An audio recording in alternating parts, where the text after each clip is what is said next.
kerja di satu perusahaan, pimpinannya zalim. Suka nunda-nunda gaji kita, ya. Apalah dicari-cari kesalahannya. Tapi kita kalau berhenti serba salah. Tidak ada tempat kerja lagi. Mau hidupin keluarga dari mana? Ya sabar. Jalankan tugas sebagai pegawai. Yang belum kita dapat keluhkan kepada Allah Subhanahu wa ta'ala. Ya. Ada seorang salafus salih dulu teman-teman sekalian. Dia kelaparan sama keluarganya, sama istri anaknya. Nggak ada makanan.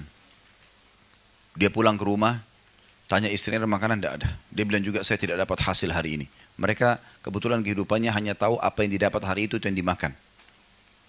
Maka kata istrinya, lalu bagaimana? Kita masa tidur dalam keadaan lapar? Kata suaminya, baik, sabarlah sebentar. Saya coba keluar lagi cari rezeki. Malam. Sudah mungkin kalau kita sekarang di awal malam, di atas jam 10 malam. Waktu dulu tidak ada penerangan di jalan, gelap. Lalu dia tidak tahu mau kemana, dia ke masjid. Di masjid dia sholat. Gitu kan. Sholat pada saat itu, kebetulan di malam itu, raja yang berkuasa di wilayah itu, di wilayah Irak waktu itu kebetulan memang dia gelisah, nggak bisa tidur malam itu. Gelisah dia pada malam itu, nggak bisa tidur. Maka dia pun terbangun dan terlintas di benaknya untuk bersedekah. Si raja itu. Begitu luar biasanya kalau tanda kutip di sini Allah yang mengatur rekayasa kehidupannya.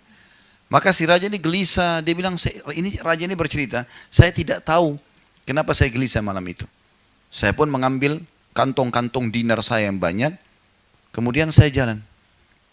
Dia bilang begitu saya jalan, saya bilang sama diri saya tidak usah pakai pengawal, saya mau jalan sendiri dan saya biarkan kuda ini jalan. Di mana dia berhenti, ada saya temuin orang, saya sedekah.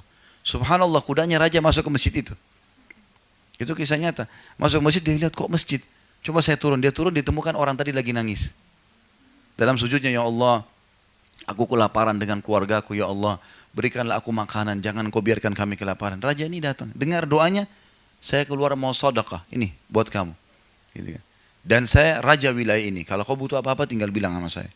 Apa kata orang tersebut, saking dia fahamnya, kalau dia ternyata yang memberikan dia bukan si raja sebenarnya, tapi ada raja yang sebenarnya. Dia mengatakan, demi Allah saya tidak akan minta kepadamu, tapi saya akan minta kepada zat yang telah mengutusmu datang kepadaku. Minta kepada Allah SWT. Banyak orang tidak faham poin ini. Sekarang dia butuh nih, ya Allah utang saya lunasi, ya Allah sembuhin penyakit. Allah berikan panduan nih. Ada orang temannya datang pinjamin duit atau bayarin lunasin utangnya. Atau misalnya dia, apalah yang dia inginkan, Allah kasih, sakit, ketemu dokter yang bagus. Udah lupa sama Allah nih. Oh dokter itu hebat gitu kan. Loh yang tadi kamu berdoa sama Allah minta supaya disembuhin, yang membuat dokter ini datang itu adalah Allah SWT. Gitu.